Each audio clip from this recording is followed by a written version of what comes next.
Hello, in this video I'm going to show you how to reboot Redmi Note 15.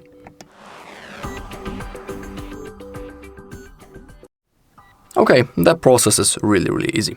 Simply follow my steps. Okay, all we need to do to reboot our device is to launch the power menu, and we do it by clicking power button and volume up button at the same time, just like that. The power menu appears. Now we need to select reboot function and now release the finger.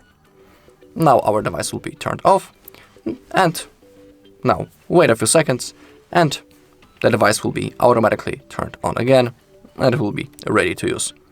Really simple process. Also, I will tell you that rebooting your device from time to time regularly is good for your device's health, because basically during that process our phone rests, we can say in that way. Also the RAM gets freed up. So if you have, for example, issues with the performance of your device, you can try to reboot it, then it might help. And also, during my usage of this device, once I had a situation that one of my apps didn't want to launch. That was also the moment when I have performed a reboot and everything started working properly. So if you have some issues with your apps that they don't want to launch, you can try a reboot just like me in the past and everything may start working properly. Alright, and that's all in this video. Thank you all for watching. If you found this video helpful, please leave a like, comment and subscribe.